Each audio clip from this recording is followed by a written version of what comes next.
If your dog suffers from dry and cracked feet, you're probably following along on my journey with Gemma as we are working toward making her paws a little bit healthier and a little bit more comfortable for her. Now, we have lots of videos on different products that we're trying, and we found a brand new one that I'm pretty excited about. This is Dandelion, and this is their Soft Paw product. This is a lotion with a makeup brush that you can just brush onto your dog's paws, and so far I'm really liking it. So it comes in this nice little tube. I love their branding, by the way. You guys know I'm a branding expert, so I love this kind of thing. You can just pop this and it has a makeup brush on this. So the nice thing is you just press this little button, it squirts out in these 4 little places here, and then you just brush it onto her paws. Now I have been using this and I don't want to waste her lotion, so I'm not going to show you exactly how this works, but you just brush it onto the paws around the paw pads, and she really likes this. It does not have a fragrance, which is so incredibly important for me. I'm allergic to everything, but Gemma is also allergic to everything. And so not having a fragrance with this has really been something that I actively look toward. So this is something I gravitate to because it doesn't make me sick when I use it. Now the brush itself is really very soft. And the thing that you need to be aware of is that the tube inside actually comes out. So if you twist it, it comes right out and you can see the lotion amount that you have in there. So that's the button that you can press to move it up and move that lotion right out.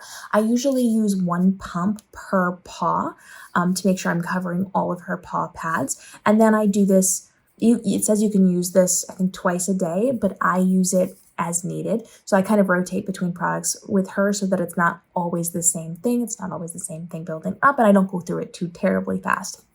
So I've had this for a little while. I use it every couple of days on Gemma. Anytime I see that her feet are getting kind of dry or cracked or really rough, I am using this on her.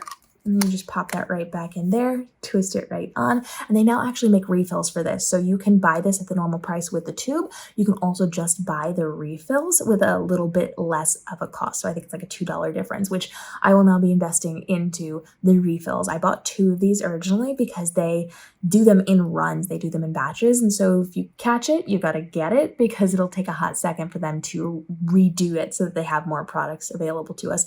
But I really like it because it is soft and it's lick safe. So you don't want your dog to like go at their paws all the time. If you can kind of hold them down while it dries a little bit, that's going to be helpful, but it is safe if they are licking at it. So if your dog is known for chewing or licking their paws, this is not going to be too toxic to them. And it is specifically designed by a dermatologist, a vet dermatologist, to make sure it's safe for your dogs, which was really, really monumental for me in making my decision.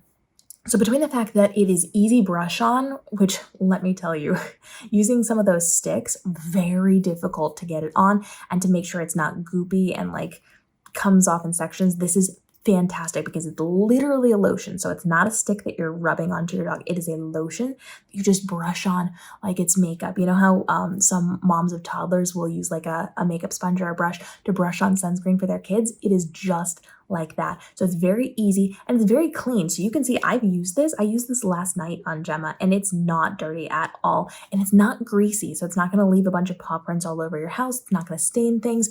You just want to make sure that you're using this wisely. So this is part of our bedtime routine for Gemma and for Lucy. Lucy also uses this. And when we are getting ready for bed at night, you've seen our other videos. I'll link it for you. We have a full bedtime routine for taking care of their paws. I will add this right before I put them into bed for the night so that they are nice and settled. They're not going to be walking around anyway, but I've seen lots of pet influencers who are using this and just let their dog walk around the kitchen and there's no footprints or anything. So this is soft, this is gentle, this is nice. It does not have that fragrance. It goes on really smoothly, very evenly, which is nice. And you can kind of blend it into their skin more so than with some of those sticks. So I very much like that I can use this. Honestly, let's be real. This is something I would use on myself if this was made for humans and not for dogs. Maybe we should talk to them about doing that as well. We could have mommy and me matching lotions, but this is really, really good for Gemma and it works pretty well. I'm liking the results so far. And I think if I did it more, it would help even more, but I am trying to like space everything out and have a bit of a routine and rhythm with the different products that I'm using in rotation. So this is one that I would definitely travel with. My only thing with this is that to get the cap off, you have to just pull the cap. You can't twist the cap. So I know a lot of us like to kind of get that grip by twisting as we pull. If you do that, it will remove this. I actually thought it was broken the first time I did it, but then both tubes did it and I realized what was up. And so you have to make sure you're pulling it off or twisting it the opposite way and not removing that tube as you go. But it's also a little bit easy to press this button. So you want to keep this stored where you're not going to constantly be touching it. If you're traveling with this, you do not want to store it in a suitcase where it could actually accidentally get pressed and then have all the lotion come out. So you want to just be a little careful with this. Maybe put this in like a little box or something that's not going to get bumped around too much. Pack it in a little bit, but this is really, really nice. I ordered 2 of these from their run that they just did, and now that they have refills and they've got more of these coming, I will be buying more of these. I will be using this pretty frequently on my dogs. Like I said, I use this more on Gemma than on Lucy because Gemma has the rough baby paws, but Lucy's also using this as well, and this has been one that has been really good for hydrating their cracked paws and their itchy paws. It's non-greasy, lick safe, pH balanced, and it's vegan, veterinary dermatologist recommended. So very, very easy to use, very, very simple, and trustworthy products on the inside. So it is okay and safe for your dog to use and for your dog to use in your house without it causing any problems. Questions? Let's go ahead and drop it down below. Follow along as we continue to help you on our cracked paw journey to make sure that you and I help our dogs out and keep them safe and protected, especially as they're out and about playing in the park and running around and going for walks and doing all the things that could rough up their paws a little bit. We're going to be looking for those solutions to make sure we're keeping our pups nice and safe and comfortable in their own skin. So we'll see you in the upcoming episodes as we continue on our paw journey, and we're dropping videos every single day helping you navigate the world of dog parenthood. From taking your dog photos and documenting your dog's life to your pet influencing, all the way to traveling with your dogs and making sure we have the right products and resources to help your dog thrive. We'll see you in the upcoming episodes.